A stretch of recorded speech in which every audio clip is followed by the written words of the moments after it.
क्या मार्केट में एक बड़ी गिरावट आने वाली है या फिर मार्केट दोबारा से ऊपर जाएगा? तो आइए एनालिसिस के जरिए समझते हैं कि मार्केट में आगे जाके क्या हो सकता है। तो यहाँ पर हमारे सामने बैंक निफ्टी का चार्ट है और यहाँ पर हमने कल एक अच्छी खासी गिरावट देखी है 600-700 पॉइंट की। उससे पहले के एक दिन ऊपर गया था, जो मैं उसके बेसिस पे एनालिसिस करना चाहता हूँ। देखो यहाँ पर ये एक हर्डल था, जो पहले एक सपोर्ट था, ये मैं आपको पिछले वाली एनालिसिस में ही बता चुका हूँ। ये एक सपोर्ट था पहले यहाँ पर, जो हर्डल की तरह काम हो रहा था। अब मैंने यहाँ पर आपको बोला था 42,000 के ऊपर, यानी कि 42,000 के ऊपर जाएगा, वहां पे सस्टेन करेगा, एक अच्छा सिनारियो मिलेगा तो ही बाइंग करनी है। अब यहाँ पर बार बार रिजेक्शन ले रहा था, तो हमारे सामने क्या पॉइंट आ रहा था? देखो ये लेवल एक ऐसा था जो बार बार सपोर्ट की तरह काम हो रहा था। अब पहले यहाँ पर आकर इस दिन को समझते हैं कि इस दिन क्या हुआ। यहाँ पर देखो ये एक ब्रेकआउट देने की कोशिश हुई और ऊपर खुला, ठीक है। ऊपर खुलने के टाइम पर क्या हुआ कि यहाँ पर मार्केट ऊपर खुले, लेकिन थोड़ी सी देर में ही नीचे आने लगा, सस्टेन नहीं कर पाया। धीरे धीरे धीरे धीरे पूरा दिन नीचे आया, पूरा दिन नीचे आया और एंड में इसने लो पर क्लोजिंग दी, ठीक है, गिरावट के साथ। यहाँ पर क्लोजिंग आने के बाद अगले दिन यानी कि कल यहाँ पर नीचे ही खुला थोड़ा सा और यहाँ पर एक सेलिंग का सिनारियो देने लगा। यहाँ पर ये चीज साफ दिख रही थी कि आज की जो सेलिंग है वो सेलिंग एक्चुअल में कल की कंटिन्यूएशन वाली सेलिंग है।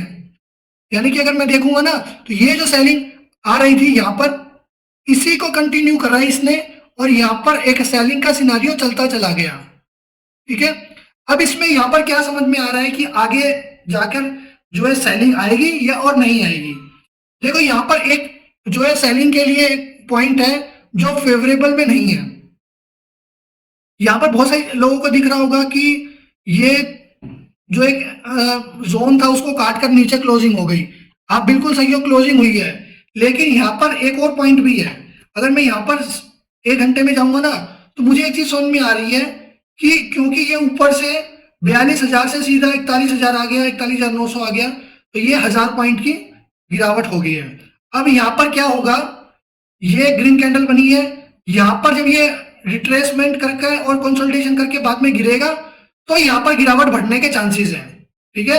अब जिनको भी सेलिंग के लिए खेलना है वो इस लेवल के नीचे आकर ही खेलना, या फिर यहाँ पर कंसोलिडेशन बन जाए, उसके नीचे कंसोलिडेशन के नीचे निकले तो खेलना।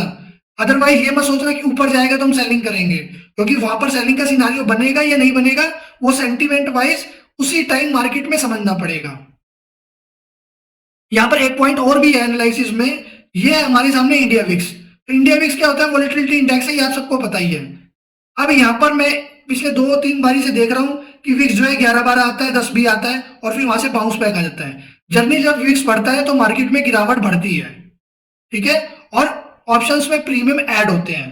तो यहाँ पर ये पॉइंट क्या है, जितने भी लोग एक रेंज बाउंड मार्केट में खेलते हैं, यानी कि वो ऑप्शन सेल करके खेलते हैं, तो उनके लिए रिस्क जो है बढ़ जाता है अगर इंडिया विक्स लो पर है। तो अगर इंडिया विक्स 16 के आसपास आ जाता है या हल्का फुल्का ऊपर आता है तो प्रीमियम ऐड होते हैं जनरली ऑप्शंस में, तो उस टाइम पर सेलिंग करके ऑप्शंस को फायदा होता है, क्योंकि वहां पर प्रीमियम हाई होते हैं और विक्स जब कम होगा तो प्रीमियम भी कूल डाउन हो जाएगा। बहुत सारे लोगों को आपको ये पता है। लेकिन यहाँ पर एक पॉइंट और है जो मैं आपको आज बताना चाहूंगा। देखो विक्स जो है 10-11 से ऊपर आने लगा, ठीक है, अब 16-17 तक आएगा, इसका मतलब थोड़ी सी हो सकता है गिरावट बढ़े, ठीक है।